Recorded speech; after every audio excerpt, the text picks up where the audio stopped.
Just a sequence is the man in my dream. Mamma mia!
Smith stall.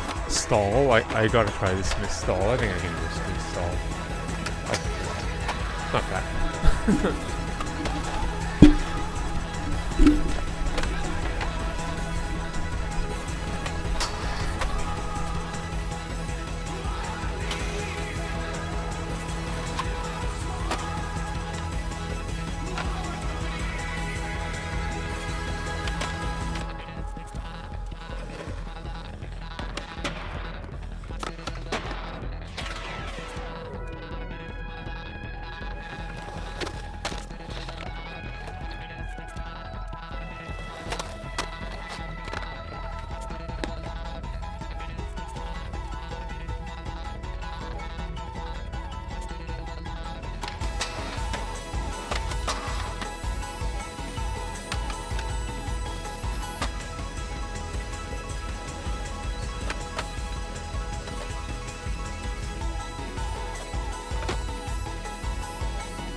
Jeff Stevens is not the man of my dreams. He's not the man of my dreams.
Jaws, baby, Jaws.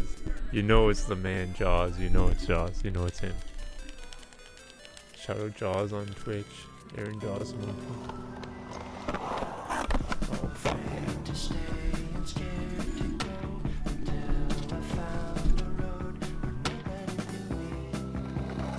Back from fucking ACL surgery. What a fucking hero, man.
kickflip rock. I can maybe do a kickflip rock. Maybe. Oh no, I fucking ran around halfway through.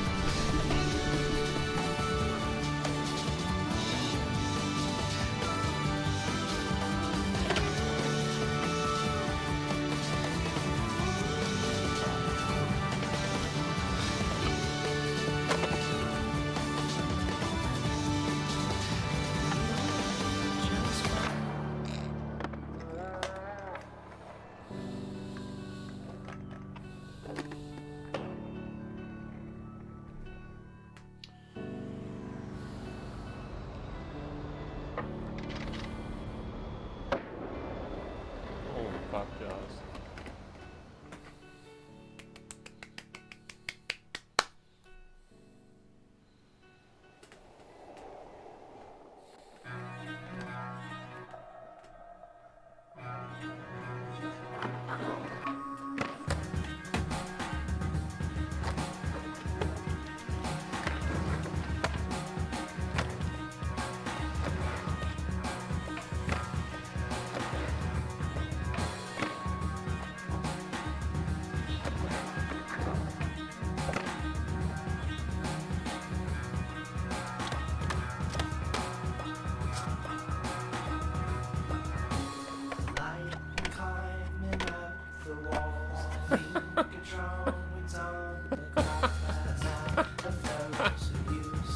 With the Nicky emote.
Hey, what's up? Hey, what's good? Good job, man. I'll take that roll away. That was good. I'll take that one right there. I'll take it too, I'll baby. take that shit right there.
I can maybe, honestly, I can maybe do that. Like, not even meaning.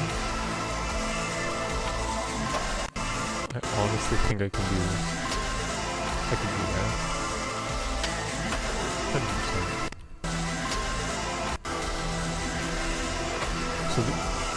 100%. So there's three things. I'm gonna write them out down in chat if so I don't forget them.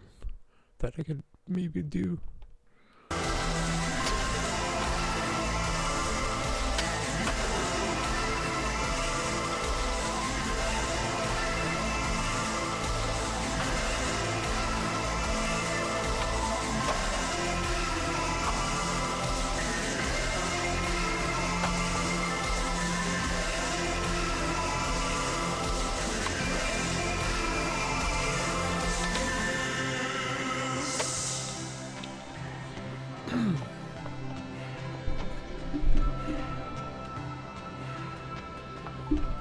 Those are the three things I That's immediately took from this crazy. video so far to try.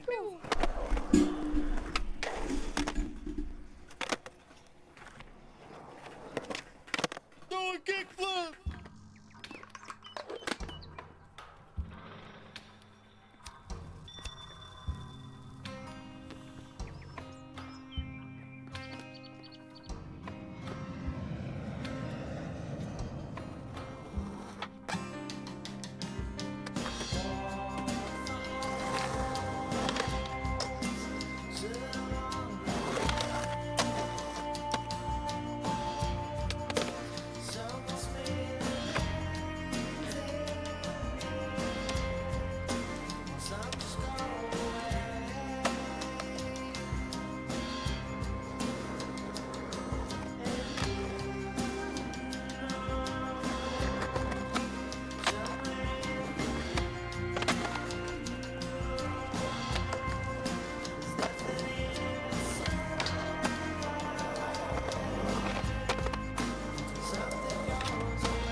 Double tail slide, board slide. That's terrifying. If it slips off.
Back tail shove.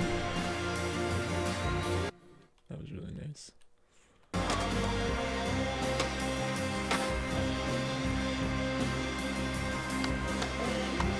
nice.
that toe touch?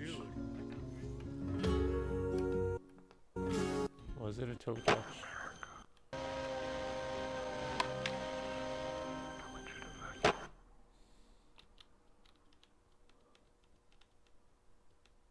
Oh, that's a toe touch. That is a toe on the ground. Yep. We have a violation. I could never do that trick. Maybe one day in the future, but sick part though, sick video.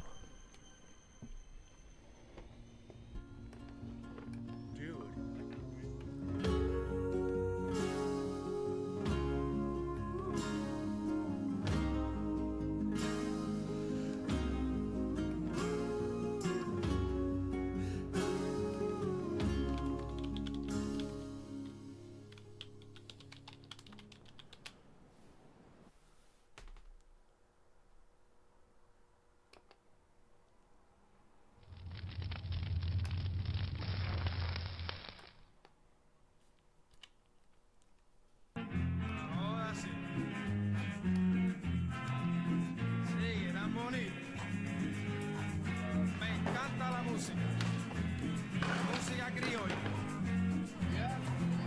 Sigues, amados hermanos. Que viva la isla de Puerto Rico.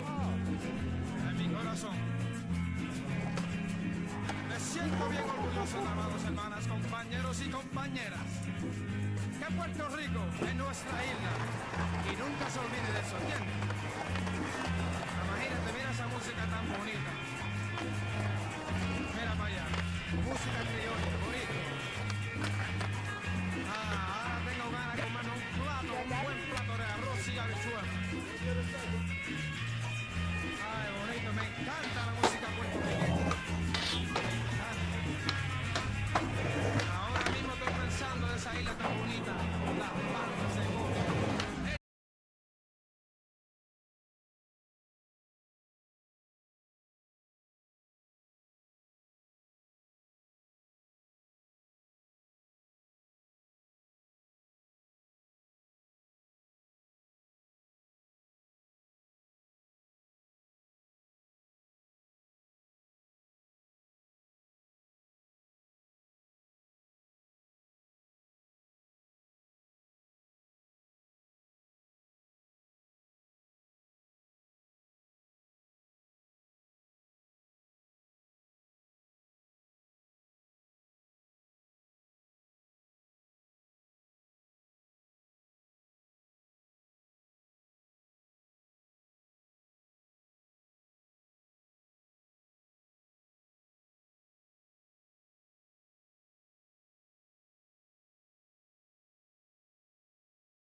jump on, like nose grind. That's another one. That's another one. I'll write it. Yo, what's up, Jersey? Caveman nose grind. I might be able to do that on some fucking little ass rock.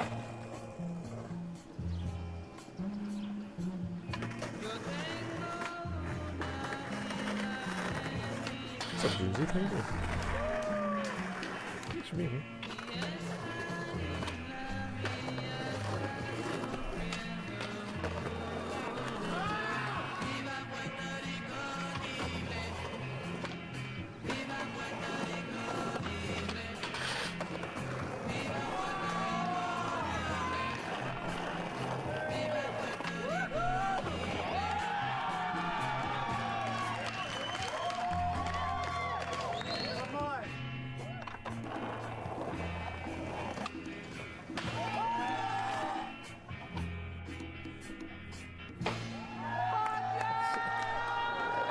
That's so sick, man.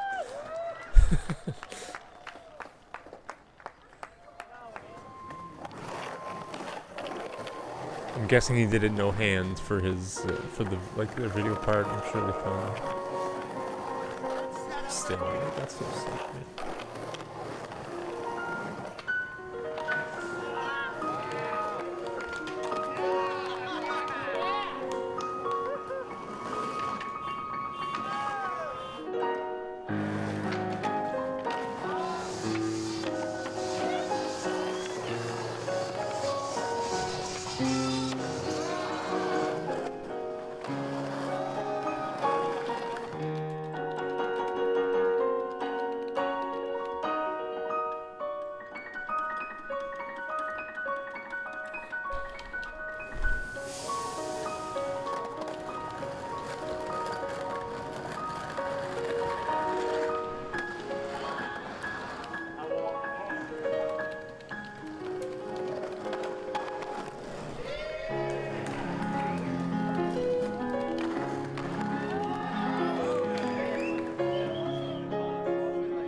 Oh, we're going to Egypt, my friends. Like, not like in person. I mean, in the video here. Like, I'm not going to Egypt. I mean, I want to go to Egypt.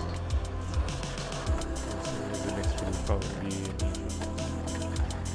I didn't even look at the Ramses video again. Those serpent rows.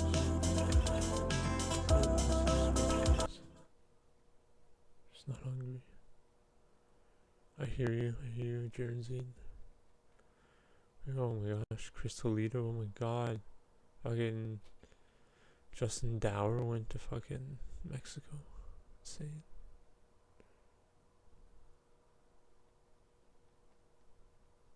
We gotta watch some of this.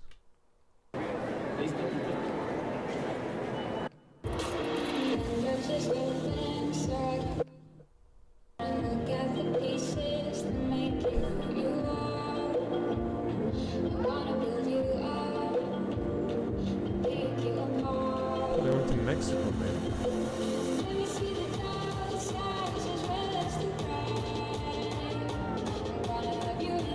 Mayo was in Cleveland 2019. He was like 15 when I met him.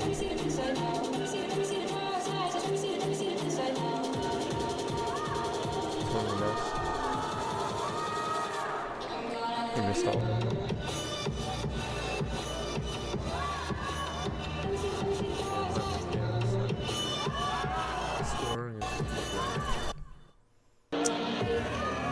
That's the thing, the judging is like fun.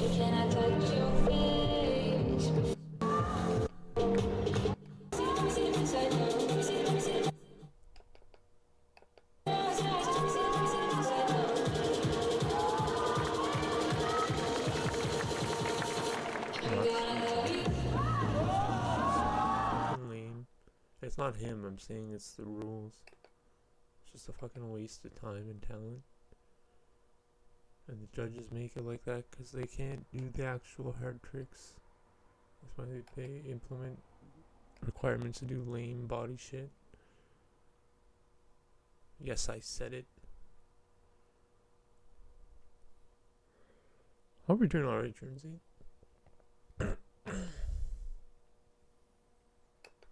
It's a new one. This guy bullshits a lot. Many though, of so us have seen this picture showing the inside of the King's Chamber of the Great Pyramid, and in the northwestern corner there looks to be a person digging.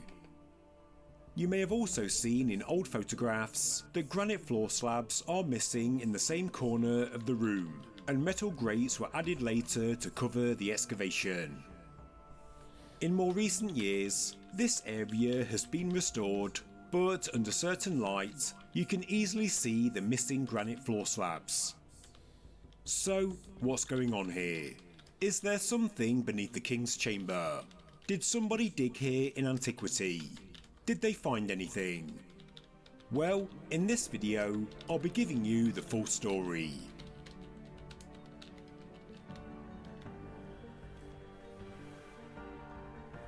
Hello everybody, and welcome to Ancient Architects. Ginger tea, that's Please genius. subscribe to the That's channel for Valley regular G, you're content fucking on ancient genius. architecture, Booyaka as well as shot. all of the latest news from the world of archaeology. This famous picture was drawn by Luigi Mayer in 1801 and then coloured and engraved by Thomas Milton for publication in the book Views in Egypt. According to the British Museum, who have this picture in their archive, it's described as follows, quote, "Men with turbans inside the chamber, examining the sarcophagus at the end of the room. Two men coming in the chamber in the right foreground, one holding a torch. After Mayer, 1801. Hand-coloured aquatint with etching." End quote. On seeing this picture, what first caught my attention was the man digging in the northwestern corner and another man looking on. And we do know there had been a breach in the floor for hundreds of years, long before Mayer made this sketch. He also shows the openings into the northern and southern air channels, with the southern one undamaged. But the damage to the southern air channel happened long before 1801. The sarcophagus is also complete and unbroken, and so Mayer is not drawing what he saw, but is actually depicting an historic event. what he believes is the first time the King's Chamber was entered into since it was originally closed up thousands of years ago. He is probably portraying the Caliph al-Mamun and his men, who around 1,200 years ago are believed to be the first people into the King's Chamber, although I should say that this is more opinion than hard fact, but the associated text in the book also alludes to this idea.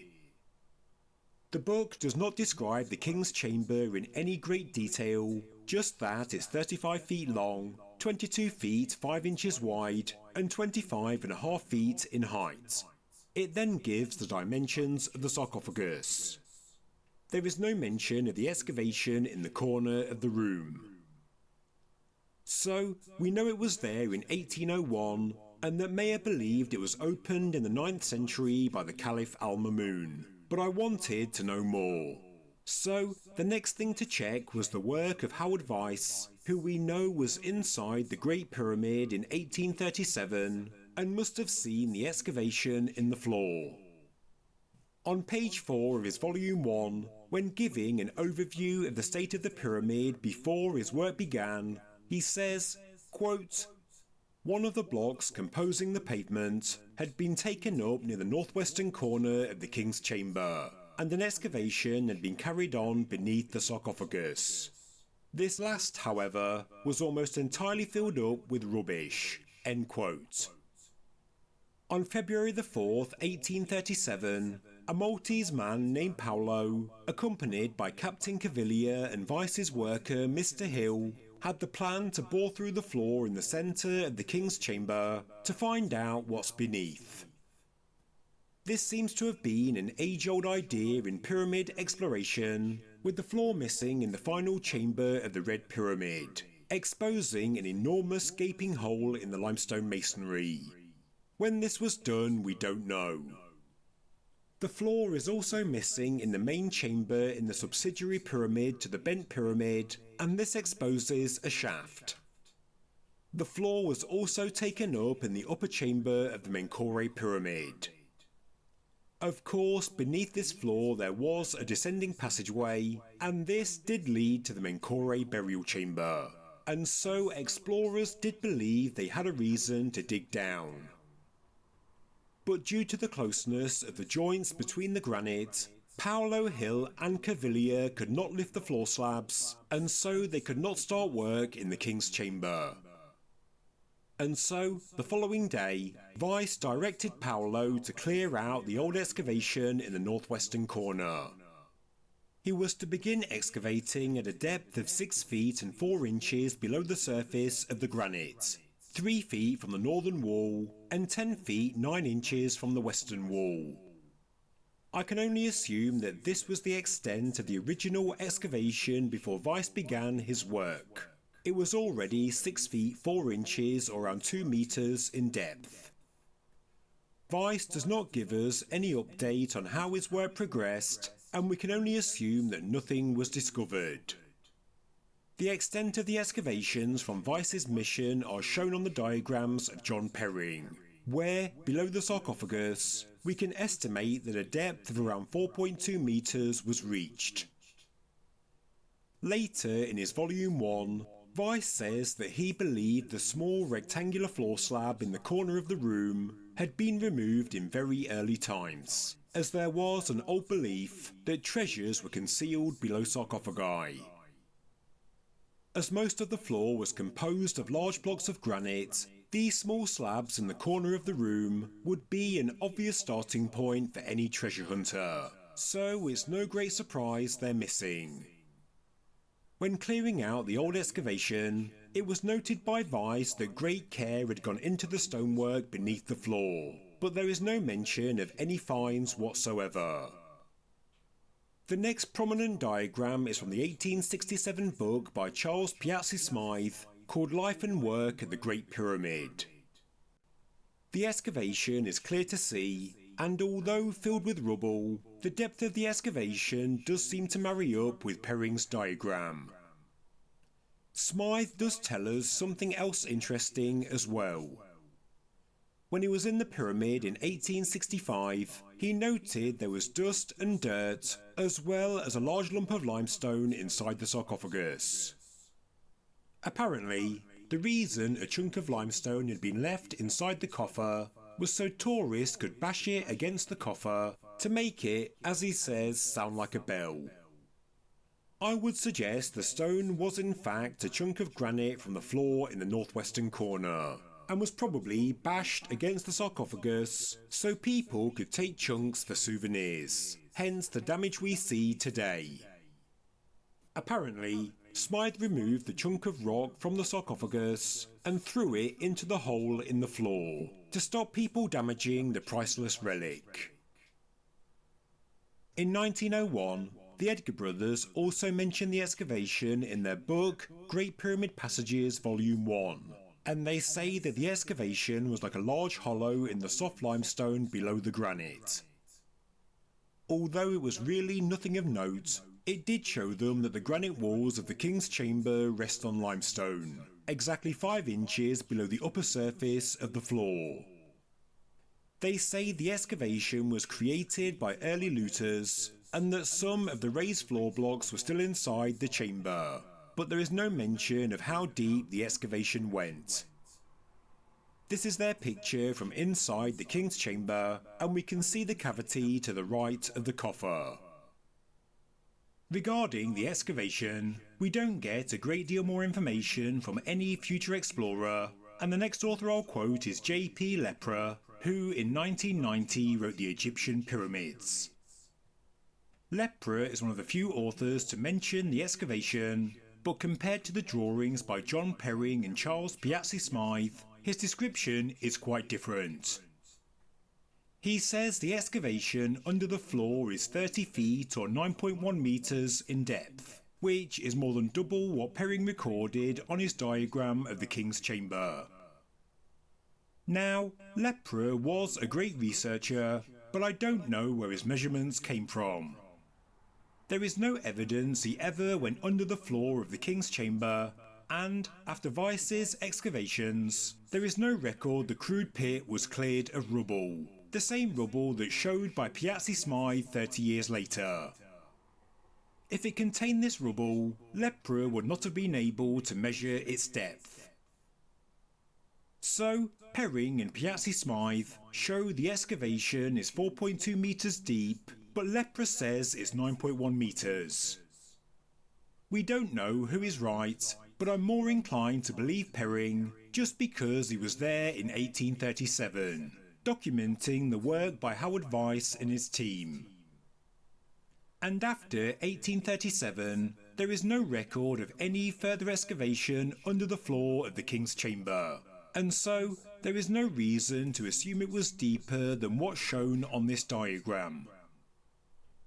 So, all we know for sure is that the excavation started in antiquity, and Weiss's men deepened it. And although Mayer shows Arab explorers of the 9th century being responsible for its creation, it could well have been there since ancient times. Of course, there's no way to know, and by all accounts nothing was ever found down there. Well, at least in the modern era. But I have come across some super rare photographs, 2 from 1997 from an unknown source, and a couple more from friend of the channel Nacho Ares. And for my Spanish speaking viewers, please do check out his fantastic channel which I've linked below. The pictures don't show a lot, but as far as I'm aware, they are the only views beneath the floor in existence. If you do have any more, please do get in touch and share them. Now, I've seen many pictures of the northwestern corner of the King's Chamber, and even in the past 100 years, it looks to have changed many times. The excavations have been open, they've been covered by wooden planks and then metal grates. Here we can see one of the lifted floor blocks pushed into the corner of the room, and it looks to be covering some rope that's been pushed into a hole in the very corner of the chamber.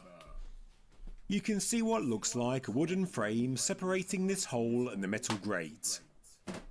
Now we're looking at the old grate, and there looks to be 2 excavations below it, separated by a wall of masonry.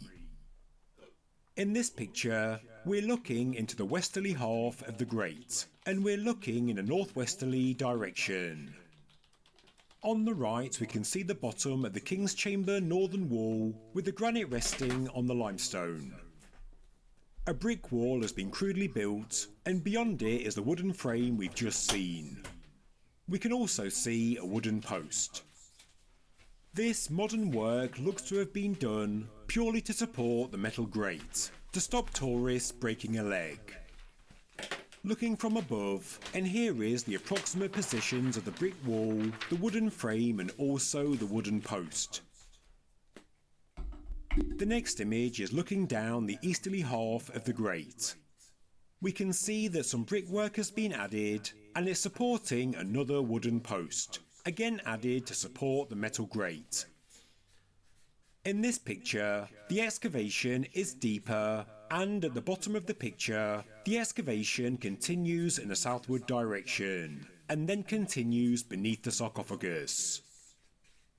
This picture from Nacho Ares looks to be showing the same view, but from a different orientation. If I place them side by side, this looks to be the same post, and I think that these two blocks are the same.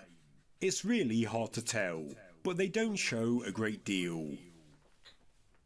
So, these are the only pictures in existence that show the excavation, well, as far as I'm aware, and the diagrams by Perring and Piazzi Smythe are the only sources of information regarding the depth, with an anomalous account by Lepra.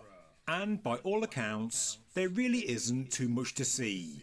And I really only made this video for anyone that wanted to know what these people were doing in this famous old picture.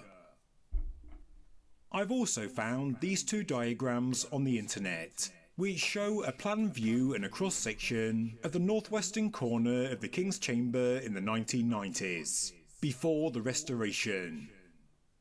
I can't corroborate the accuracy of these diagrams, but it's worth including in this video, so at least we have a record. But there is one more thing I would like to share with you for completeness, because in the 1980s, the floor of the King's Chamber underwent microgravimetry and electromagnetic surveys. Before we look at the results, we know that the King's Chamber has a granite floor surface, resting on limestone masonry, and that a large excavation has been made, and this was mapped by Perring, and so we would expect anomalies in the geophysics. The work was carried out under the direction of Sakuji Yoshimura, who is currently digging at Gyges in the Western Cemetery as he hopes to find King Khufu. I discussed this in a recent video. In terms of the microgravimetry survey, small negative anomalies were located in the northeastern, southeastern and southwestern corners of the King's Chamber floor, as we can see on this diagram. The electromagnetic survey also showed anomalies below the floor of the southwestern and northeastern corners, but there was nothing in the southeastern corner.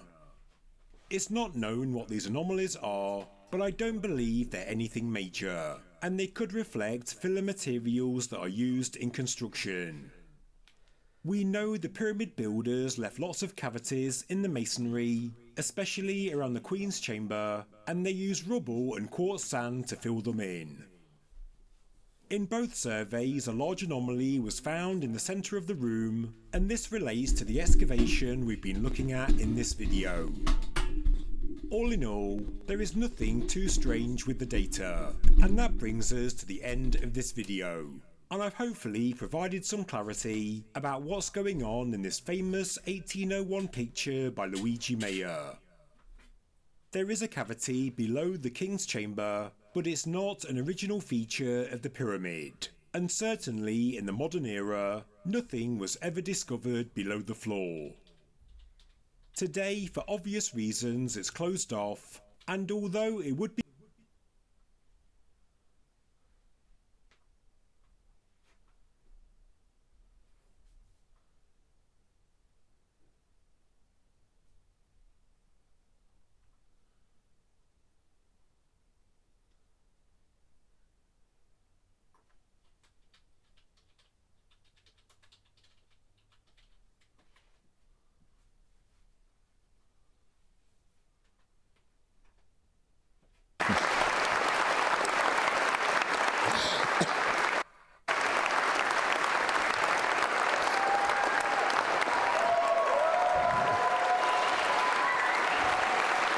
Thank you. Thank you. Religious ideas are, and religious thought are an amazing vehicle for carrying information and ideas down time through the future. They persist when many other aspects of culture fade away. We can say in terms, for example, of the Abrahamic religions, Christianity, Judaism, and Islam, if we go back to the time of Abraham and Ur of the Chaldees, we're going back at least 4,000 years. So these ideas that are still current in our society today have origins at least 4,000 years old, perhaps older than that. So it's not a crazy idea to think that notions can be carried, ideas can be carried and replicated within religious systems. Well, I promise you the whole talk isn't gloomy, but this is a question that sooner or later everybody has to ask themselves, especially when you get to the grand old age of nearly 69. You do begin to ask yourself this question: what does happen to us when we die? We don't know. Professor Richard Dawkins, the author of The Selfish Gene, is convinced that we are just meat robots, total accidents of chemistry and biology and evolution, and that there is no such thing as the soul. That, of course, is not a scientific statement. We have not done the experiments and the tests to prove that there is no such thing as a soul. That's an opinion. In a way, that's a religious faith, to say that there is no life after death, there is no such thing as the soul. I happen to believe we are souls incarnated in human bodies. We're here in this theater of experience to learn and to grow and to develop. I had a brush with death in 2017. This is in the RUH in Bath. I was in an induced coma for 48 hours following a set of massive epileptic seizures, and my wife Santa was told that I would die.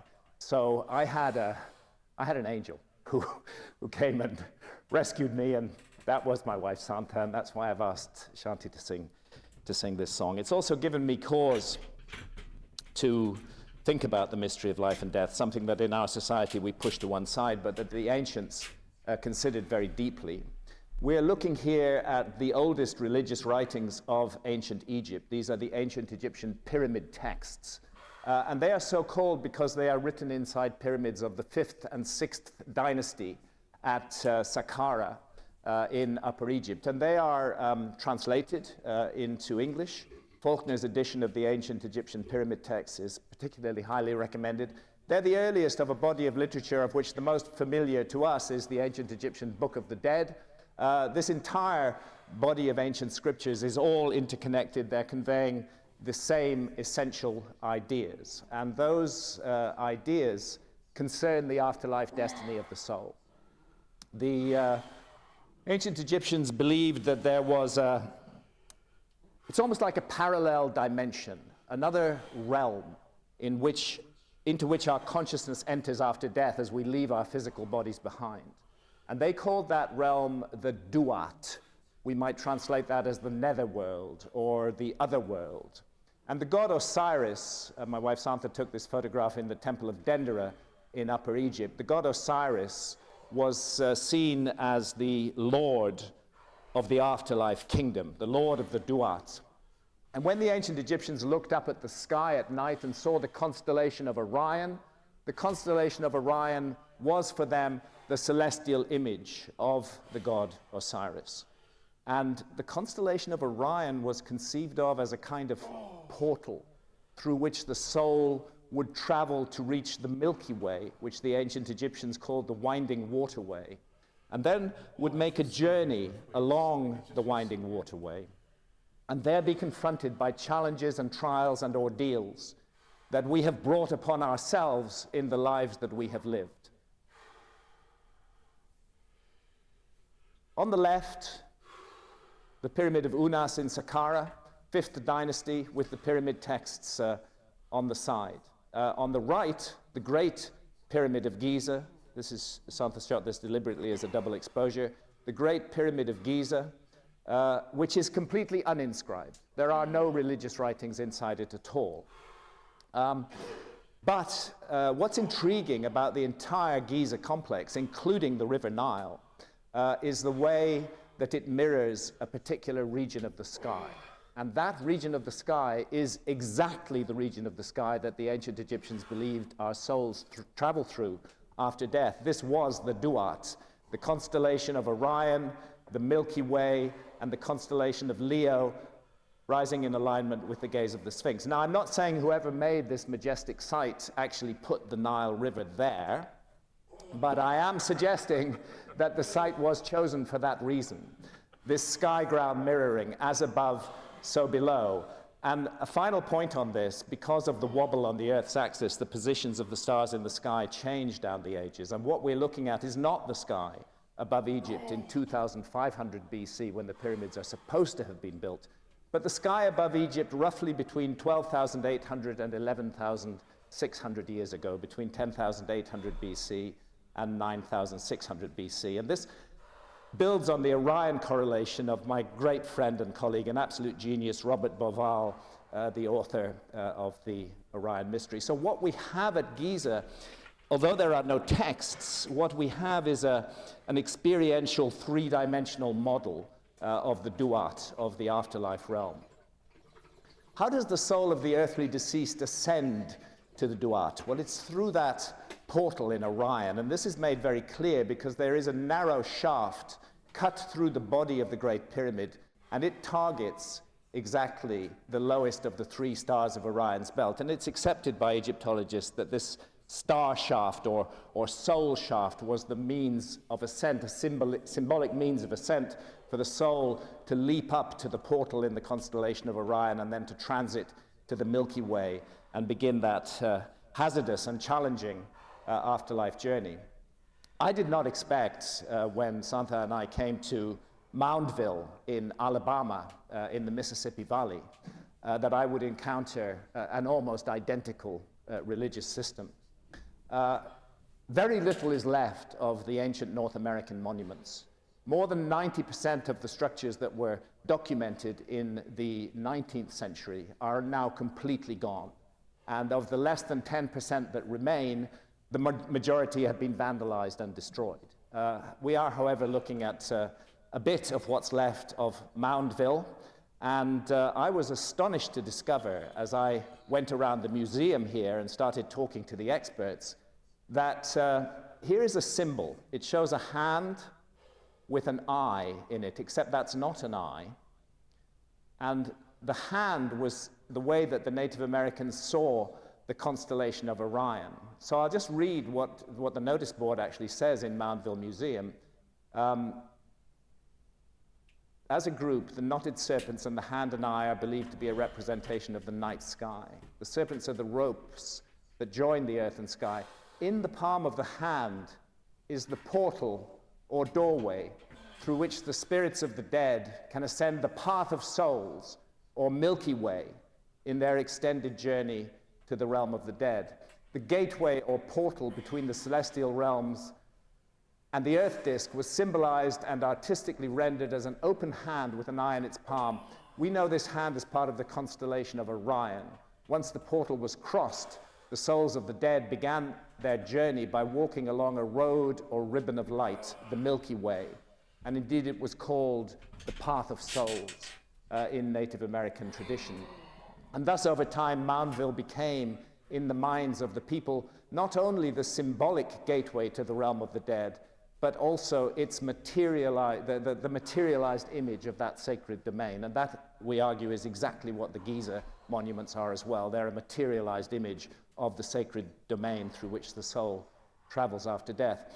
Diagrammatically, the ancient Native Americans saw Orion's belt as the wrist of that hand, and other stars formed the fingers and thumbs, and the portal is actually the Orion Nebula, which lies directly beneath the belt stars. And a number of really excellent scholars have worked together to crack the code of the Mississippian ideas. They did not have a written language. They expressed everything in symbolism.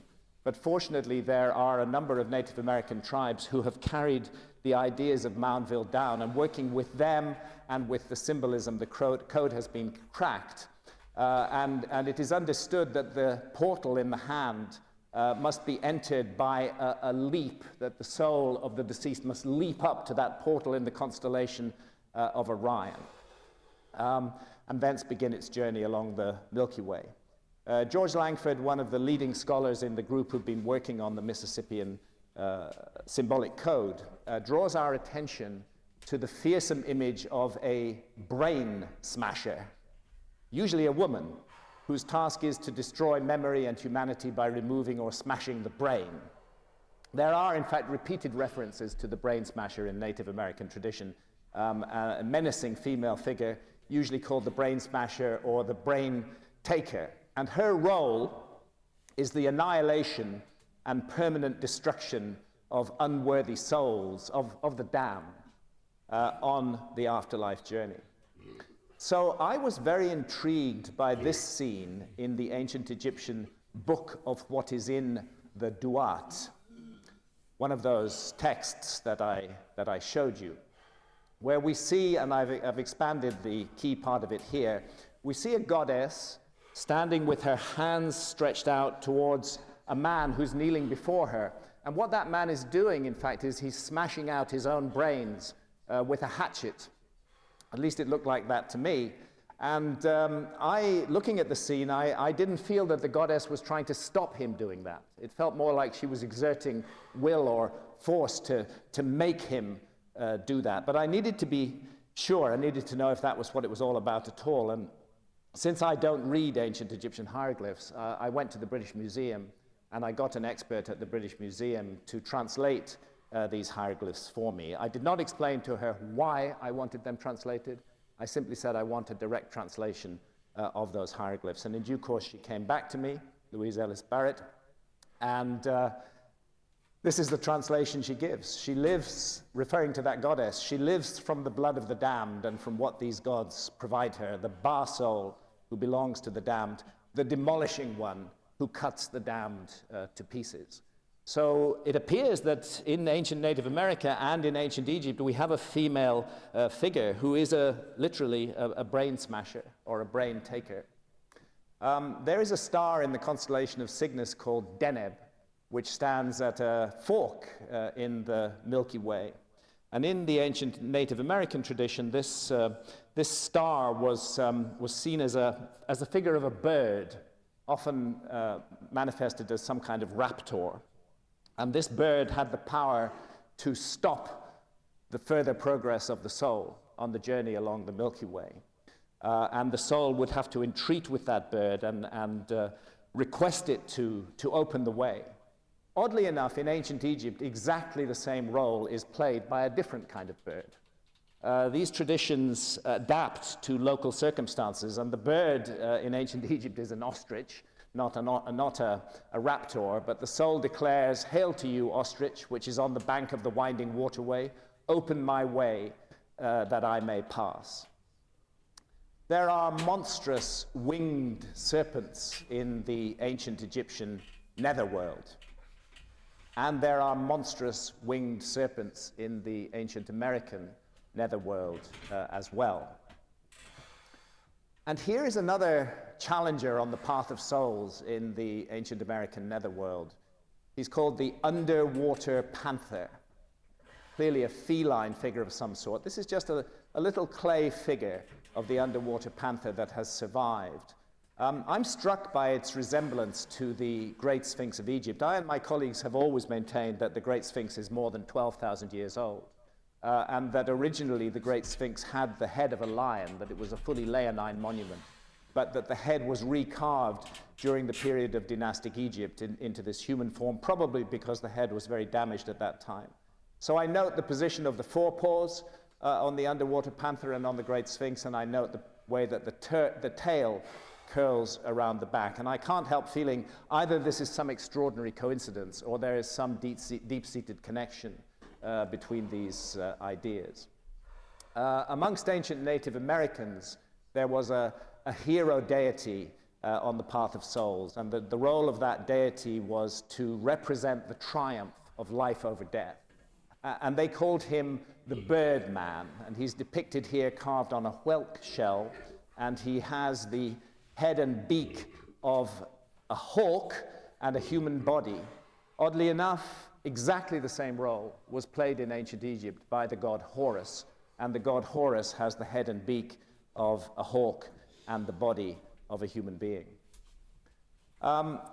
Amongst the Skidi Pawnee, who were not a Mississippi Valley people, amongst the Skidi Pawnee, there was, until their culture was almost completely destroyed by the radical progress of Anglo-Saxon so-called civilization, there was amongst the Skidi Pawnee a ritual functionary who was called the chief of the astronomers. The Skidi Pawnee were particularly interested in the stars.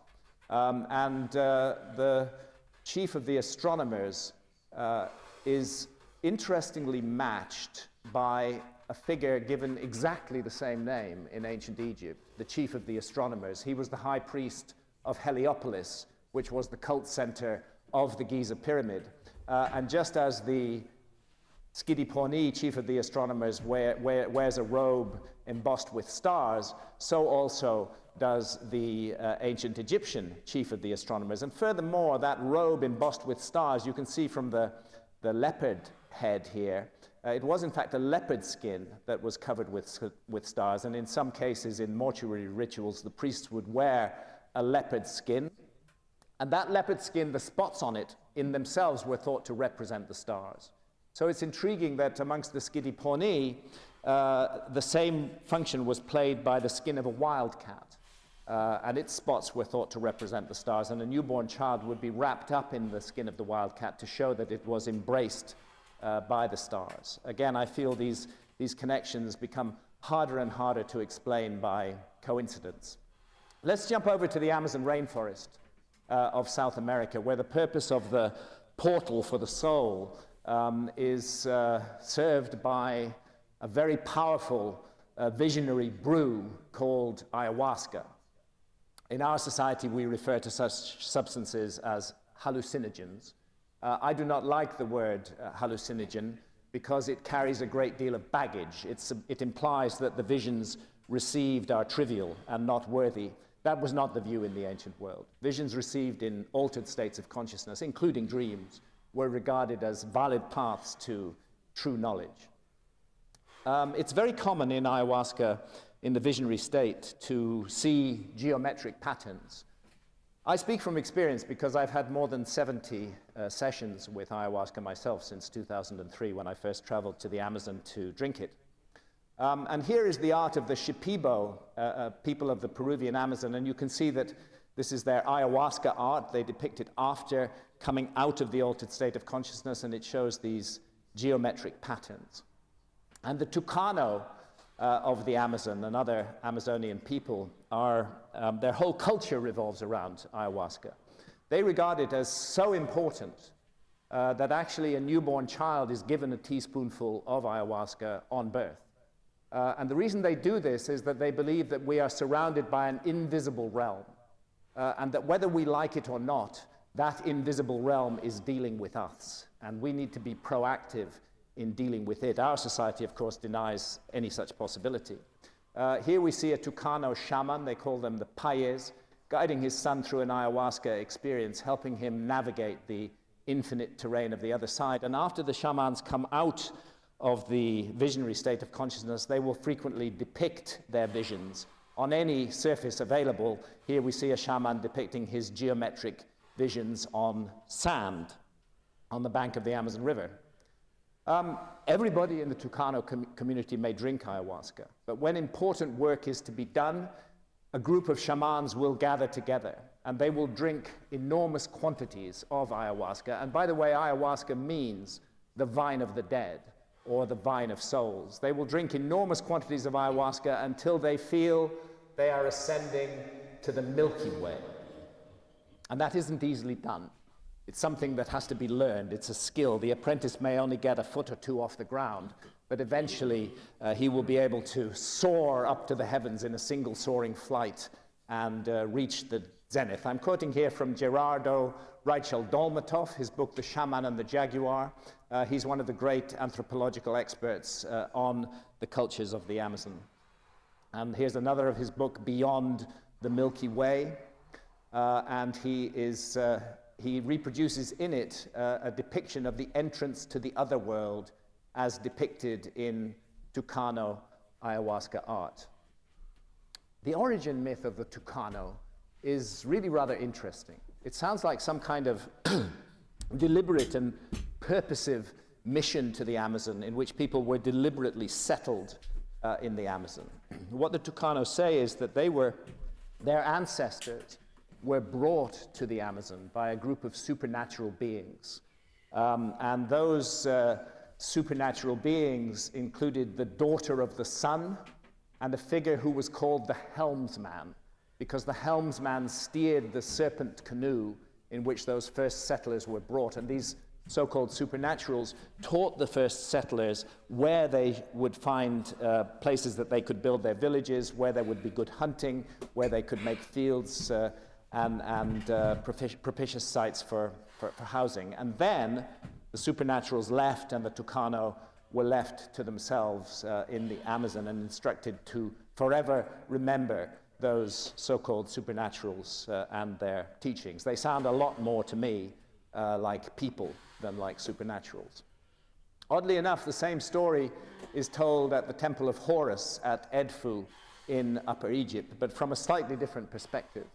In the Temple of Horus at Edfu in Upper Egypt, written between the inner and outer enclosure walls, we can find an astonishing body of texts called the Edfu building texts.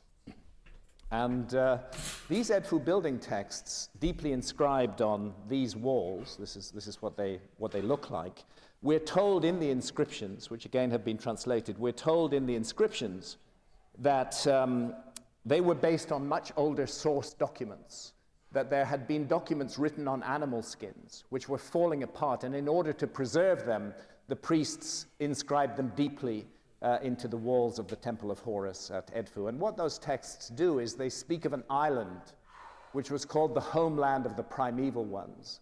And they tell us that it was destroyed in a great flood. And that flood was precipitated by some object coming down from the sky, a snake called the Great Leaping One, who assaults the homeland of the primeval ones and pierces it. And then it's swallowed up in a gigantic flood. But we're told that there were survivors, and that some of those survivors came to Egypt and built primeval mounds up and down the land, which were to be the site of all future temples and pyramids to be built in Egypt. And they also tell us that those survivors traveled all over the world. They didn't just confine their work to Egypt. They traveled everywhere, and there's a special word for their wanderings around the world, and their project was to reconstitute or resurrect their lost former world, or may I dare to say their lost civilization. This project wasn't only pursued in Egypt, but in many other lands, and I would suggest that one of those lands was the land that we now call South America, and specifically the Amazon. The Amazon basin is really huge. It covers more than 7 million square kilometers, of which still today, despite tragic clearances of the rainforest, 5.5 million square kilometers remain covered by dense rainforest.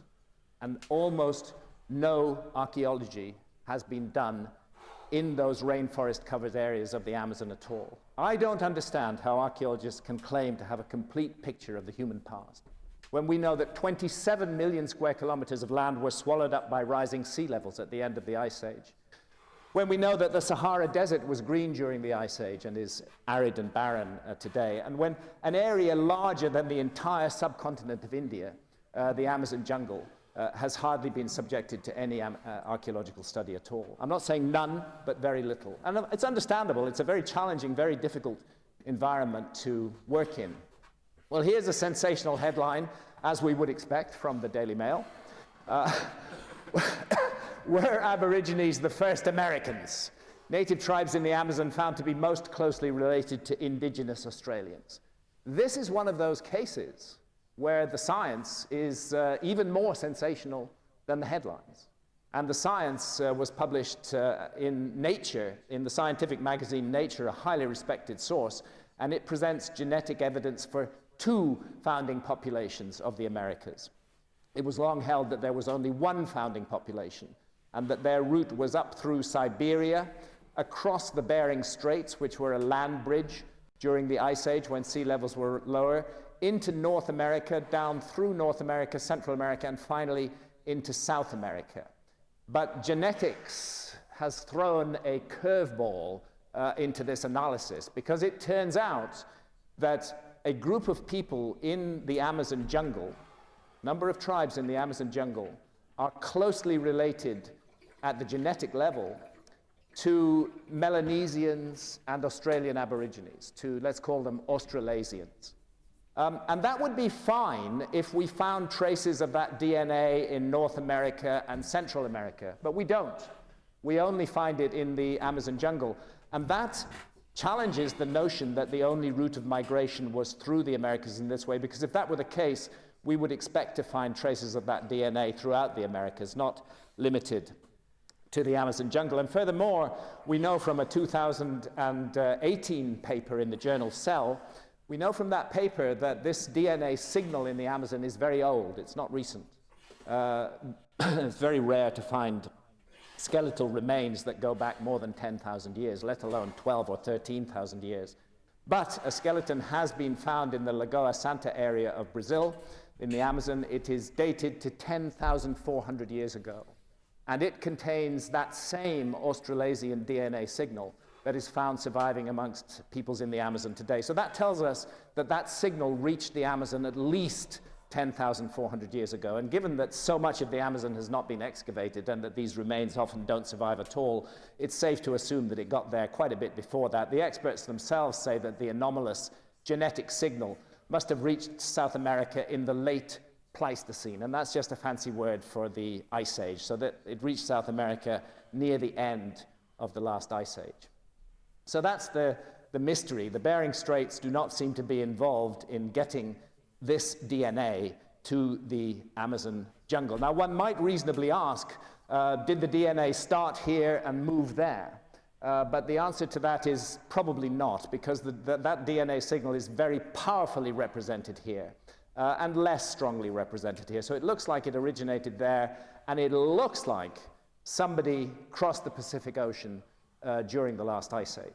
I got in touch with Professor S.K. Willerslev at the University of Copenhagen, one of the world's leading geneticists who's been behind quite a number of these studies, the lead author on a number of these studies. And I asked him about this, and he admitted, you know, nobody has a good explanation for the Australo-Melanesian signal. Everything that's put forward is speculative, and he suggested a number of possibilities, but amongst them he listed the following. Someone holding this signal comes into the Americas, not through Beringia, but crossing into South America across the ocean, based purely on the genetic data. This is the most parsimonious explanation, but it does not make practical sense. 2 points there. When a scientist says the word parsimony, he's saying he likes that idea. The more elaborate and complicated your theory, the less likely it is to be true. The simpler and more direct the theory, the more likely it is to be true. That's the principle of parsimony in science. But then the second part of his statement, but it does not make practical sense. I asked him why. And he said, well, look, we have to rely on the work of other experts, and the archaeologists who are the expert in ancient cultures tell me that nobody was capable of crossing the Pacific Ocean during the Ice Age. It was just impossible. Yes, they did cross the Pacific Ocean during the Polynesian expansion, getting even to Easter Island, but that was 3,500 years ago, not 10, 12, 13,000 years ago at the end of the Ice Age. I don't blame Professor Willerslev for relying on archaeologists. It's normal in science to rely on the good quality of work done by other scientists. But I would raise a huge question mark over whether archaeology is a science at all.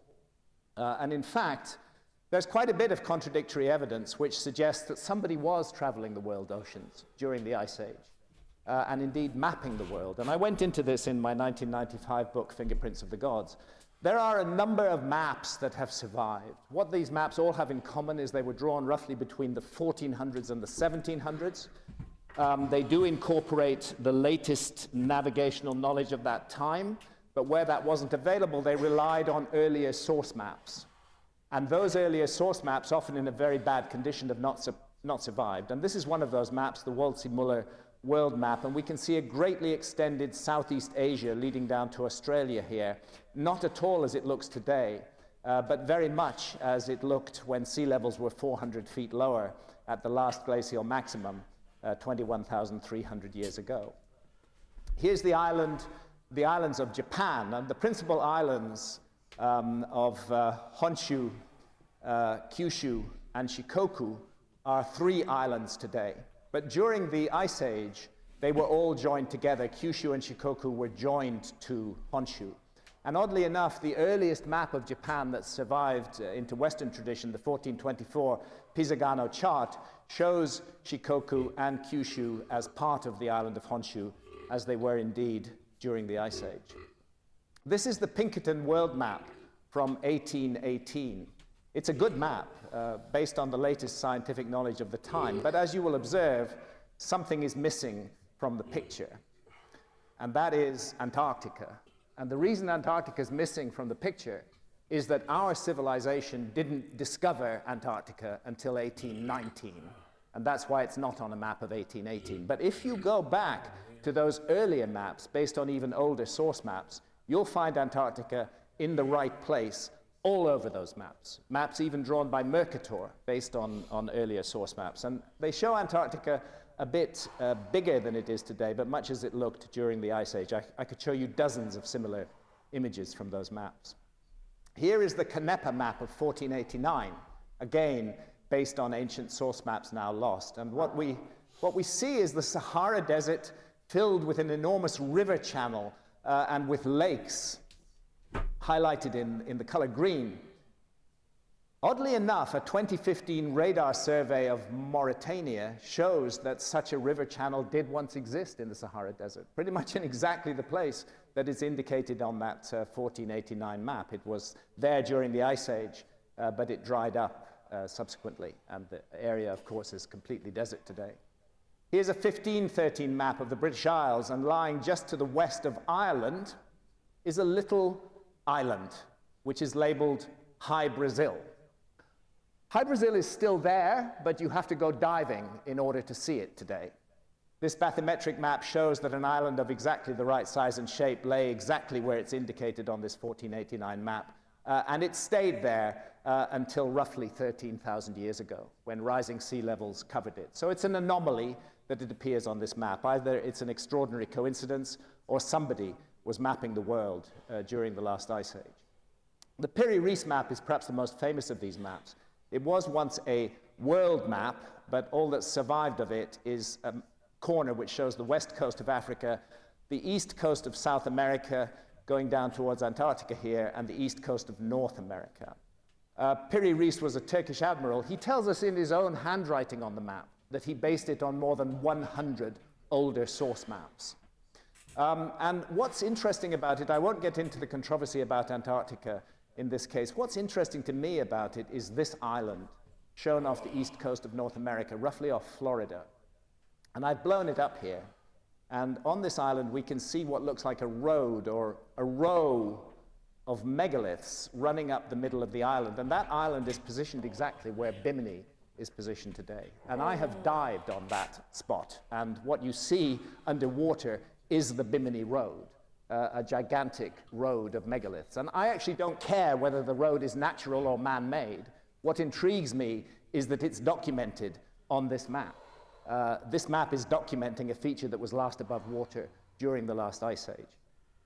So, to go back to the Amazon, it does at first seem like an unlikely setting to find science. But there is science in the Amazon. There are, for example, more than 150,000 different species of plants and trees in the Amazon. What an incredible source of biodiversity this place still is to this day. But if you want to make the visionary brew ayahuasca, you need to put 2 of those plants and trees together. You need to take the leaves of this bush, which is called chacruna in the Amazon, and the leaves contain substantial concentrations of, I'll have to use that word, the most powerful hallucinogen known to man. and that is dimethyltryptamine, DMT for short. However, DMT is not an orally active substance. And the reason that it's not orally active is because there's an enzyme in our gut called monoamine oxidase that switches off DMT on contact. So you could drink a tea made of hundreds of these leaves, and all you'd get is a bellyache. You wouldn't get a visionary experience at all. But if you cook those leaves together with the ayahuasca vine, you get a truly powerful visionary brew, which will take you on a journey that will last between 4 and 6 hours. In the West, people consume DMT largely by smoking it. It bypasses the gut and enters directly into the brain, and it produces, it's like a rocket ship to the other side of reality. The journey lasts about 10 minutes, and you really don't know what's happened to you when you come back. It's very difficult to integrate the experience. But with ayahuasca, you have an experience that lasts from 4 to 6 hours and allows you to process the visions. So the mystery is that this vine contains a monoamine oxidase inhibitor. It switches off that enzyme in the gut. And I would say we're looking at science there. Trial and error just doesn't do it. You can't go through 150,000 different species of plants and trees to find these two, which are useless on their own, but put together produce profound visionary experiences. And the same is also true of the neuromuscular poison curare, which actually is the basis of modern Western anesthesiology. These days we use a synthetic form, but it was the real breakthrough in anesthesiology came from curare, and we learnt that from the Amazonian peoples. Curare contains 11 different substances, none of which are active on their own. They all have to be brought together, and in the cooking of them, the fumes can be lethal. So it's a very complicated process, and one wonders how and why it was done. Well, I'm showing these Nazca line pictures here. You can see the Nazca spider, and it's identified as a species of Amazonian spider called Mimicium, an ant spider. And down here, probably not so clear in this light, is the monkey of Nazca with its prehensile tail. It's a characteristic of New World monkeys. Old World monkeys don't share it. New World monkeys have prehensile tails. And it's just a fact that in the Amazon, monkeys are an important source of protein in the diet of Amazonian peoples. And they hunt monkeys by shooting them with bows and arrows. Here's the problem. Your monkey is 200 feet up a tree. If you shoot it with an arrow that is not tipped with curare, you may kill it. But what it's going to do as it falls is it's going to wrap that prehensile tail around a tree branch and lock onto it tight. And suddenly, dinner is 200 feet above you, hanging from the top of a tree. You want dinner on the ground. That's why they created curare, because curare paralyzes the muscles, and the monkey cannot wrap its tail around the trees, and it drops straight to the ground, and dinner is served. As well as these Amazonian creatures on the Nazca Plateau, there's also a great deal of geometry, and we will come back to that. Francisco de Orellana was the first European to cross the entire length of the Amazon jungle, and he did so between 1541 and 1542. It was not his intention. He set out with a group of about 20 or 30 men in a boat. They had established a base camp. They were looking for El Dorado, as a matter of fact.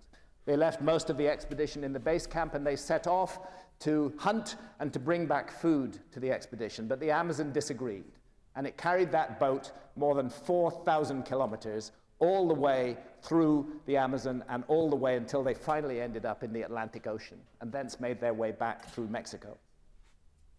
On that journey, Orellana and his men reported seeing enormous cities, and they reported seeing huge populations and evidence of advanced arts and crafts. 100 years later, when other Europeans started to make their way into the Amazon, they couldn't find any trace of those cities. And they came to the conclusion that Orellana and his team had made the whole story up. It was a kind of fantasy. But it wasn't a fantasy. They were absolutely right. The reason those cities had gone is that the Spanish introduced smallpox into the Amazon. And that smallpox, the local people had no immunity to it. There was a massive die-off of the populations. The cities were deserted. They were overgrown by the jungle, and 100 years later, nobody could see them anymore. We can see them today. because of the tragic clearances of the Amazon, these lost garden cities are beginning to emerge from the Amazon. And the evidence now, and I go into it in detail in the book, is that these cities had populations that were substantially larger in many cases than the greatest cities of Europe at that time. Very big cities, an estimated total population in the Amazon of 20 million people before the Spanish conquest. How could that possibly be so? Rainforest soils are not very fertile. They are fertile on the surface, but it's all caused by the leaves falling to the ground in a kind of mulch. Under the surface, they're not fertile. The Amazonians were able to support themselves, support large populations, because they actually invented a soil. And that soil, we can trace its origins back at least to 8,000 years ago. I'm convinced it goes back much further if only more archaeology were done. But there are 8,000-year-old patches of terra preta, and you can still take a handful of that terra preta and you can add it to completely barren soil, and it will turn that soil fertile and make it productive again very quickly. And it does so because it's full of microorganisms that are not found in other neighboring soils. And it's also based on biochar. And these sites of terra preta are still sought out by peoples in the Amazon today. It's entirely an anthropogenic man-made soil. It is not a natural soil. In the Brazilian state of Acre, in the southwestern Amazon, we find, again emerging from the cleared areas of the jungle, enormous geometrical geoglyphs, very similar in many cases to those of the Nazca Plateau. Here's an example from a place called Jacosá in the Amazon, where we see a huge square earthwork on a scale of hundreds of meters, and another square earthwork surrounding a circle. Here we see an octagon surrounding a square. Here at Ramal do Capatara, we see a very large circle and a smaller circle joined together, a square and a circle at Fazenda Atlantica. And the site of Tequino, this hugely complex earthwork site. The larger of the two squares measures 210 by 210 meters. And at Fazenda Parana and Severino Calazans, we have sets of squares that are perfectly aligned to true north, true south, true east, and true west. To do that, you need astronomy. You need people who are masters of astronomy. We use magnetic compasses today, but they don't show you true north. They show you about 11 degrees off true north. To get true north requires astronomy, and it's quite stunning to find this evidence of accurate astronomy and geometry in the heart of the Amazon jungle. Here's a very complex earthwork. It's called Fazenda Colorada. A couple of photographs of it here, and here a diagram of the whole site. These roads are modern roads that have been cut through the site, but one ancient road is there. And what drew my attention to this site was this bit of it, which, if we rotate it, looks very similar in design to the entrance to the other world as depicted in Tucano ayahuasca art. And since it's from the limited archaeology that's been done, it's clear that nobody ever lived in these sites. There is no habitation refuse at all. They appear to have been ceremonial sites, and I wonder if they were connected to that same quest for life after death that we find traces of in Egypt and in the Mississippi Valley. Certainly there's a lot of geometry in the ancient Egyptian afterlife realm: squares, pyramids, circles, and so on and so forth. In the Amazon, as well as the huge earthworks, there are also megaliths.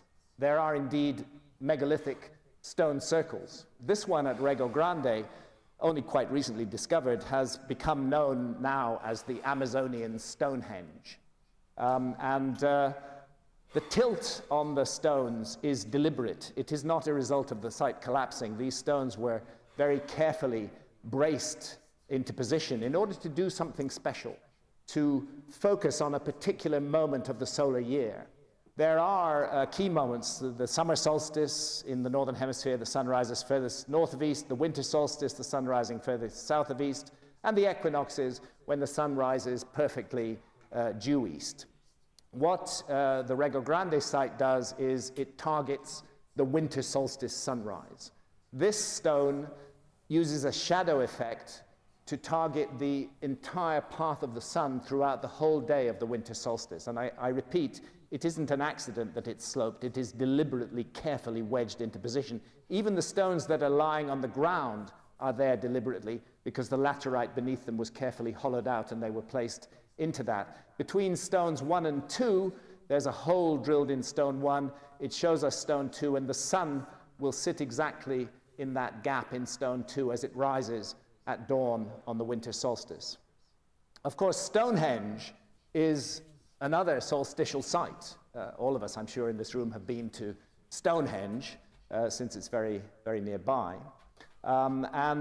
Here's how it works at Stonehenge. If you stand behind Sarsen Stone 16 and look north of east at the heel stone at dawn on the summer solstice, you will see the sun rising in direct alignment with your view behind the heel stone, as though the heel stone is like the sight on the barrel of a gun. And in fact, the alignment is reciprocal, because if you stand at the heel stone and look at Sarsen Stone 16 at sunset on the winter solstice, you will find that the alignment also works then. So it targets sunrise on the summer solstice, sunset on the winter solstice. Here is the Temple of Karnak in Upper Egypt. The whole massive kilometer-long axis of the Temple of Karnak is designed to celebrate the marriage of earth and sky. And that marriage takes place at dawn on the winter solstice, when the sun rises directly down that kilometer-long axis and sits on top of this gateway right at the end of the axis. This is what you see if you get up illegally on the back of the Great Sphinx. You see the back of the Sphinx's head, of course. If you were there on the summer solstice, the sun would rise over here. Winter solstice, the sun would rise over here, south of east. But if you get up there on the equinox, when the sun rises perfectly due east, you can see the particular marriage of earth and sky that is being celebrated by the Great Sphinx, because it gazes directly at the rising sun on the equinoxes. Same happens at Angkor Wat in Cambodia. Very carefully designed.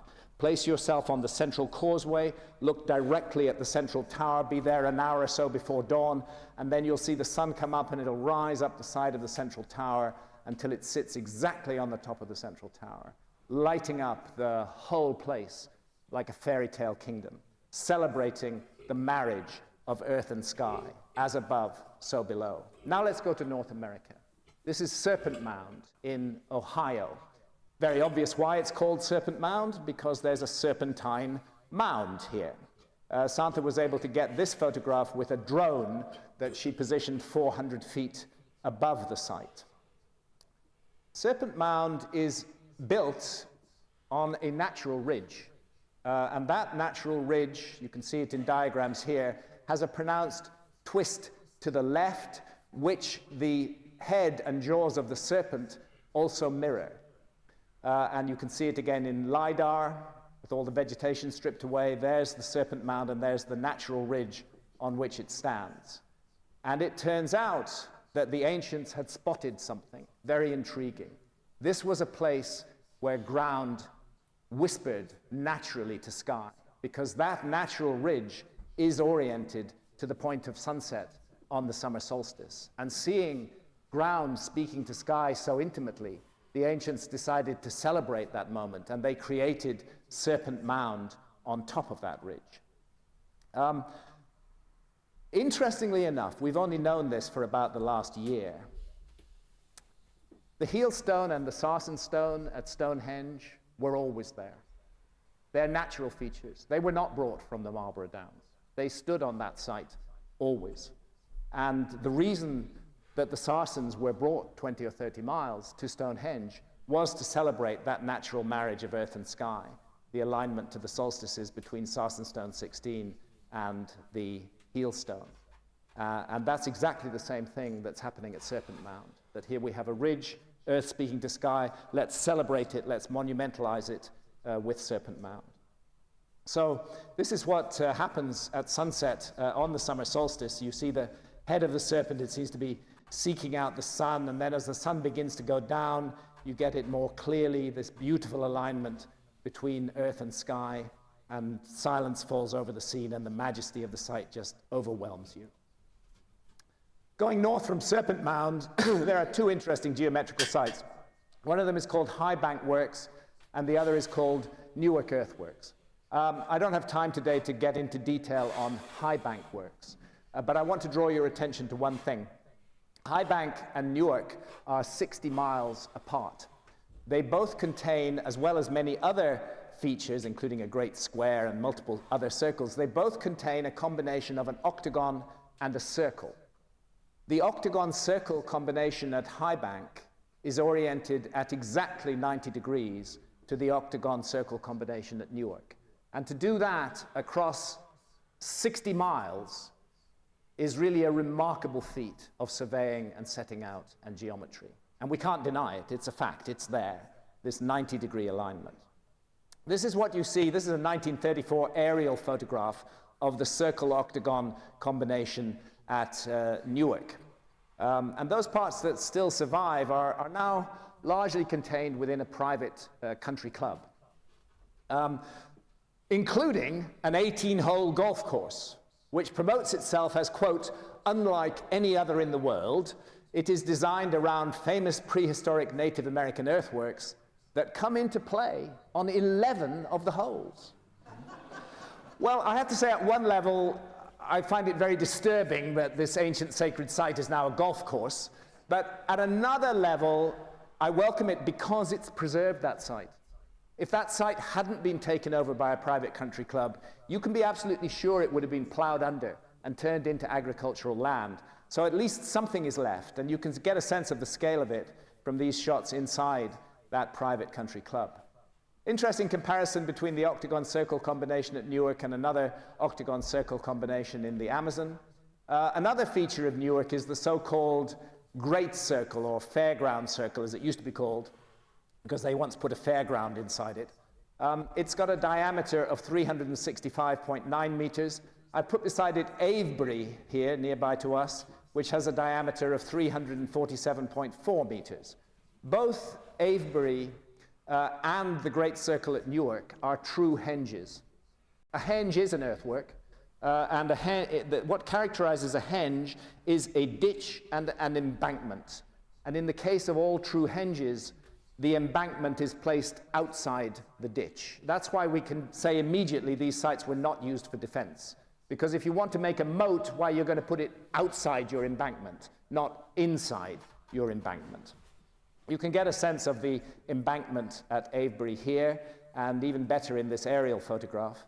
There's the ditch that runs all the way around Avebury. And there's the embankment on the outside of it. And I'm sure many of you have done the walk along the chalk path on the embankment, and some very spooky, mysterious trees here, I have to say, like something out of Tolkien. Very few of the stones are left, but this is a true henge, and so are the North American earthworks and the Amazonian earthworks. Ramal do Capatara, that's a true henge with the embankment outside the ditch. And here in Gyges, we have a square embankment with a ditch inside it, and it's surrounding a circle. This is the project that the ancient Greeks called squaring the circle, and which is too often attributed only to the ancient Greeks. A similar site existed in Pike County, Ohio. It was mapped in 1848, but it's now been swept away by economic development in the region. And interestingly enough, just last year, the remains of a square formation was found inside the southern of the two inner circles of Avebury. So it seems the same exercise was being replicated there. The perimeter of Newark's Great Square on the left is exactly equal to the circumference of the Great Circle in the center. And another feature at Newark, the Observatory Circle, has an area exactly equal to the area of the Great Square. This alone tells us we don't need any further information. Geometers and setting out engineers, highly skilled, were at work in the creation of these Native American earthworks. This is such a complicated story that I'm not going to go into it in great depth, but we all know the sun has its stopping points on the horizon. We call them the solstices. The sun stops still on the summer solstice, stays roughly in the same place for 2 or 3 days, and then starts to move back like a pendulum swing along the horizon. Same on the winter solstice. The moon has its stopping points too, and those stopping points are spread out over a cycle of exactly 18.6 years. Most of us are not aware of this today. Why should we be? We live in light-polluted cities. We can hardly see the skies at all. But if you were the ancients and you studied the skies, you would notice this phenomenon. And there are key moments, the maximum and minimum extremes in each case of the moon's range along the horizon. And it turns out that the octagon-circle combination at Newark targets every single one of these key moments in the 18.6-year cycle of the moon. And the majesty of it is the maximum northern moonrise, where the moon rises in direct alignment with the principal axis through the circle and the octagon. Let's move to Cahokia in Illinois. This is called Monk's Mound, because a bunch of Trappist monks lived on it in the 19th century and grew vegetables there. We don't know what the ancients called it. And here, it's the largest pyramid in the Americas north of Mexico. And here, the focus of intent and observation was the sun. This is a solar-aligned site, a city of the sun, just as Heliopolis was a city of the sun. This model will show you how Cahokia looked in its prime. There's Monk's Mound, and off to the left of it is a woodhenge. And again, many of us will be aware that there was also a woodhenge at Stonehenge. And because the post holes have been found and dated, archaeologists have been able to reconstruct the woodhenge of Cahokia. And it turns out that the center post through an equinox marker post targets the rising sun on the equinox, and also the summer solstice and the winter solstice are targeted. And this is the effect you get on the day of the equinox with the rising sun targeted through woodhenge. So I think it's fair to say that there were people in ancient Native America with advanced surveying, geometrical, and astronomical skills. And they put those skills to work in the creation of enormous monuments, most of which have tragically been swept away. How far back can this system be traced? How much is left that allows us to begin to guess how old it might be? Well, we can go back to 1430 BC, which is about 100 years before the pharaoh Tutankhamun took the throne in Egypt, when this mound at Poverty Point in Louisiana was created. It's poetically known as Mound A, and it's the second largest earthwork in North America after Monk's Mound. It's 2,500 years old, approximately. But the key feature of the site are these geometric ridges. And a thorough archaeoastronomical study has been done by one of the great scholars in this field, William Romaine. And what he demonstrates is that these ridges align to key moments in the year: the summer solstice sunset, the equinox sunset, the winter solstice sunset, the summer solstice sunrise, the equinox sunrise, and the winter solstice sunrise. And not only that, as we go south from Poverty Point, we come to a place called Lower Jackson Mound, a few miles to the south. And Lower Jackson Mound is much older than Poverty Point. It dates to 3,500 BC, 5,500 years old. And yet, the makers of Poverty Point were not only aware of it, but they used it as the anchor of their whole site, because the three principal mounds of Poverty Point are lined up precisely north-south with Lower Jackson Mound. Watson Break is, again, about 5,500 years old. It's an oval of mounds, and again, the archaeoastronomy reveals the alignments. The summer solstice sunset, the winter solstice sunrise, and the equinoxes are all targeted by Watson Break. That's what the whole site is about. And there's geometry in these lower Mississippi Valley sites. 60-degree equilateral triangles are found in a great many of them. And we can trace the story back as far as Conley, which is securely dated to between 7,500 and 8,000 years ago. How much older the story goes back beyond that, we cannot responsibly say.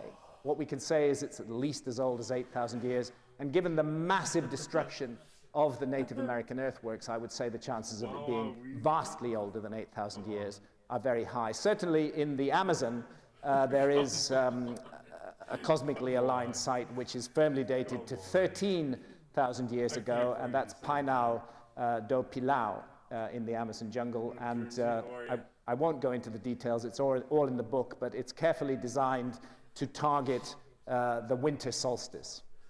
And there's even a calendar inside it which marks off the 18 to 20 days before and after the solstice, and the equinoxes are also targeted at that site. So We would be wrong to conclude that these marriages of heaven and earth, this connection of sky and ground, this idea, this meme, if you like, we would be wrong to conclude that it is limited to the old world, because clearly it's found all over the new world as well. And we have been taught that civilization is entirely an invention of the old world. That view is very firmly embedded in our own cultural arrogance living in the old world.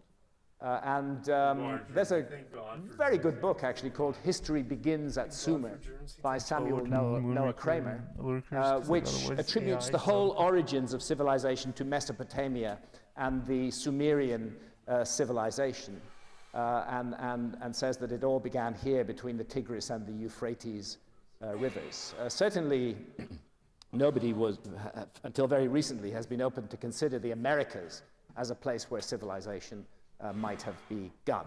And that goes partly back to the long-held view of geneticists, now challenged by the new evidence from the Amazon, that there was a single common and relatively recent origin for Native Americans, and that they came across the Bering Straits when the Bering Straits were a land bridge.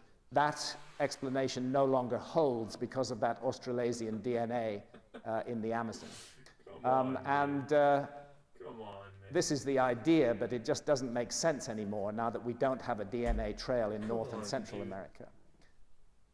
And here's something else. This is New Scientist from the 26th of March 2013, Migration Mystery. Who were the first Americans? I'll just read a little bit of it. Not so long ago, there was a simple and seemingly incontrovertible answer to the question of how and when the first settlers made it to the Americas. Some 13,000 years ago, a group of people from Asia walked across a land bridge that connected Siberia to Alaska and headed south. And those people have been named by archaeologists the Clovis culture. We do not know what they called themselves, but this is the name that archaeology has given to these people. And they made these very distinctive Clovis points with fluting in them, both arrowheads and spearheads. The Clovis first paradigm that humans had first entered the Americas around 13,400 years ago, that the Clovis culture was the first Native American culture, became a kind of dogma in archaeology. And that's one of the reasons why I disregard archaeology as a science, because there's no room for dogma in science. Archaeologists who defied that dogma, see, in archaeology, the stuff nearer the surface of the earth is the most recent, and the deeper down you go, the older it gets. That's why we say Upper Paleolithic for the recent part of the Stone Age and Lower Paleolithic for the oldest part of the Stone Age. In this case, the dogma was, and it held for more than 50 years, that there was no point in any archaeologist digging below the Clovis level, because archaeology had established that there were no human beings in the Americas before Clovis. And in fact, archaeologists who challenged that doctrine, like Jacques Cinq-Mars, who excavated Bluefish Caves in the Yukon and found evidence of humans there 24,000 years ago, those archaeologists had their careers ruined. I'm not speaking figuratively, they were literally ruined. Their research funding was withdrawn, they were mocked and humiliated at conferences, they were just shut up by the archaeological community. And as the Smithsonian has recently admitted, rather than launching a major new search for more early evidence, the finds steered fierce opposition and a bitter debate, quote, one of the most acrimonious and unfruitful in all science, according to Nature. For Jacques Cinq-Mars, it was a brutal experience. It effectively ruined his career and ruined his life, but he was right. Human beings were at Bluefish Caves in the Yukon 24,000 years ago, and a detailed restudy of the site in 2017 has confirmed that. And today, as the Smithsonian admits, decades later, the Clovis first model has collapsed. And it continues to collapse because the dates keep on getting pushed back beyond 24,000 years ago, back in the case of Topper in South Carolina to more than 50,000 years ago. I went and met Al Goodyear, the archaeologist who dared to dig deeper than Clovis, and who, just like Jacques Cinq-Mars, suffered terrible damage to to his name and his reputation and his career from the hyena-like attacks of other archaeologists. But again, he was right. He took me to Topper. There's the Clovis level. And Al just had an instinct, really. He felt, I'm actually not going to stop digging once I've reached Clovis. It's a very big Clovis site. I'm going to carry on digging. I'm going to go deeper. And he went deeper, and lo and behold, he found evidence of humans present at Topper 50,000 years ago.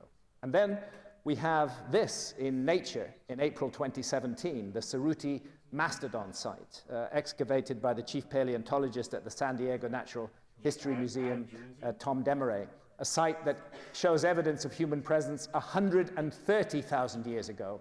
That's more than 115,000 years earlier than Clovis. And I went and met Tom Demaray at the San Diego Natural History Museum. And like anybody else who's suggested an earlier date for the peopling of the Americas, he has suffered the most unpleasant and vicious attacks, mainly from archaeologists. Because he's threatening them. They have somehow missed this, that human beings were in the Americas for more than 100,000 years before they said. And Tom Demaray's evidence is compelling. The attacks on him will continue, but he spent a day with me. He showed me that evidence in great detail. Again, I set it out at length in the book, and I'm convinced he's absolutely right. He's not documenting the presence of an advanced civilization in North America 130,000 years ago. This is typical Upper Paleolithic behavior. This is a group of humans who scavenged a mastodon skeleton, who scavenged the corpse of a mastodon, and they broke open the bones and they extracted the marrow and left evidence of their presence there. What is important about that finding is that it raises a big question mark over our entire notion of the prehistory of the world. Because if the Americas have been inhabited by humans for 130,000 years, more than twice as long as Europe and 10 times as long as previously supposed, then everything changes. Suddenly we have a vast, resource-rich landmass with 130,000 years of human prehistory, of which only the last 13,000 years have been documented because of the archaeological dogma that there was no point in looking deeper. Goodness knows what was happening here in that time that so far just nobody has cared to look for. It could have been the location of hitherto unrecognized advances and developments in the story of civilization. One of the reasons that archaeologists have missed it has to do less with dogma and more to do with a global cataclysm that occurred between 12,800 and 11,600 years ago. And that global cataclysm is referred to in geology as the Younger Dryas. It's a very peculiar climate episode that unfolded between 12,800 and 11,600 years ago. This site, Murray Springs, is one of the last Clovis sites, and what we see here is a mammoth being excavated, and in the shoulder blade of that mammoth was found a Clovis point, dated to 12,800 years ago. But that was exactly the time that the Clovis culture disappeared, and it was exactly the time that the mammoths and the mastodons and the megafauna all became extinct, and we now begin to understand why, and it's to do with this peculiar line that you see in this exposed wash here. This peculiar line that's referred to as the black mat, which was draped like shrink wrap over the top of the remains of Eloise. And at the base of the black mat are some very distinctive chemical and mineral signatures, which include iridium and nanodiamonds. Here, a closer look at the black mat. Iridium, nanodiamonds, platinum, melt glass, carbon spherules. Those nanodiamonds are created by the shock and heat of a cosmic impact. When you find all of these impact proxies together in one place, in abundance, it's really hard to explain them any other way than a cosmic impact. As a result of this, a group of more than 60 scientists since 1207 have been advocating what is still a very controversial hypothesis, and that is called the Younger Dryas impact hypothesis. And they are suggesting that this black mat and the impact proxies within it bear witness to the impact on the North American ice cap of several large fragments of a disintegrating comet. let me just take you to the dinosaurs for a moment. Because we do know now that the dinosaurs became extinct as a result of a cosmic impact. Nobody disputes that. Indeed, the KT event, or the KPG event as it's now known, is marked by a layer in the soil exactly like the Younger Dryas black mat. And it contains exactly the same impact proxies at the base of the layer. And Lewis and Walter Alvarez, the father-son team who originally made this discovery, were quite satisfied with the impact proxies, which are found all over the world. They couldn't explain them in any other way except a cosmic impact, but their colleagues didn't like it, and they were turned upon, and they suffered 10 years of bruising attacks before they found the crater deeply buried beneath the Gulf of Mexico, the Chicxulub crater. And now it's fully accepted that it was a cosmic impact that made the dinosaurs extinct. So I'm showing you a picture of dinosaurs and a chicken here. And that's because these are world-changing events. So world-changing that they almost literally turned dinosaurs into chickens. Because the birds are all that's left of the Dinosauria clade. Skulking around in the primeval forests 65 or 66 million years ago was this little shrew-like creature, one of the early mammals. And the mammals were going absolutely nowhere in a world ruled by the dinosaurs. But when the cosmos swept the dinosaurs out of the way, or turned them into chickens, the mammals were able to evolve very rapidly and to occupy niches that had previously been closed off to them, which is why we can now say today, meet your 65-million-year-old mother. We are all the descendants of that curious shrew-like creature, and we would not be here, the human race would not be here, if it were not for that cosmic impact 65 or 66 million years ago. NASA tells us that such world-changing events only occur once every 100 million years ago. And I have to say, how nice of the universe to be so Germanic in its timekeeping that we can actually set our clocks by it. And if NASA's right in this anodyne explanation, then we today have nothing to worry about, because the last impact was 65 million years ago, and we can't expect another one for 35 million years. Why should we care? But a number of scientists, the late Sir Fred Hoyle, Chandra Wickram Singh, Victor Klube, Bill Napier, astronomers, feel very differently. I'll come on to their work in a moment. This is a NASA fact sheet, and it's explaining what meteor showers are. We've all seen meteors. I'm sure everybody's heard of the Perseids, the Orionids, the Leonids, the Taurids.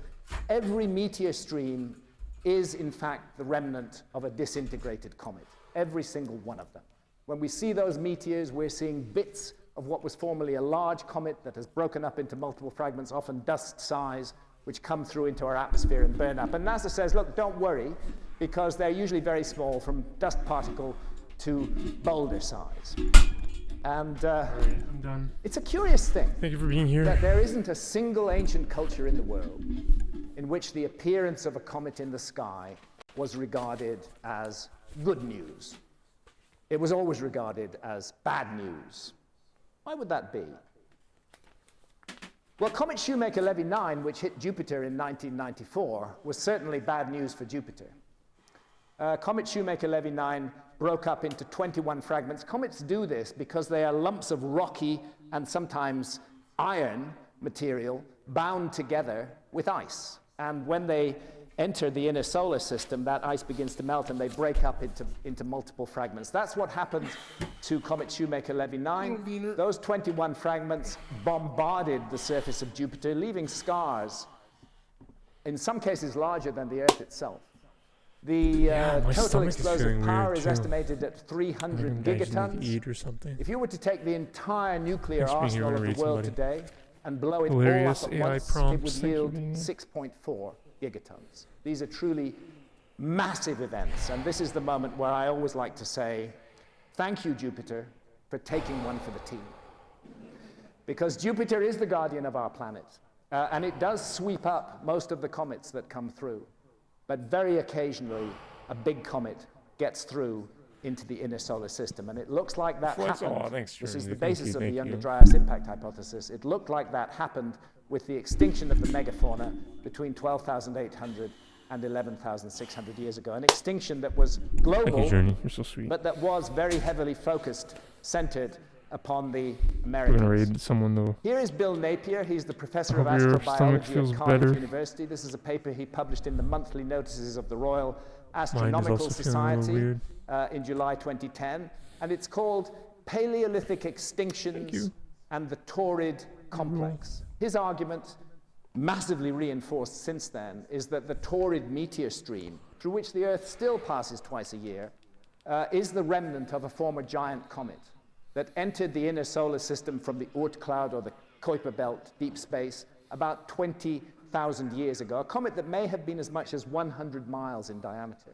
And as it entered the inner solar system on an Earth-crossing orbit, it began to break up, as comets do, and its debris stream began to widen and extend all the way along its orbit.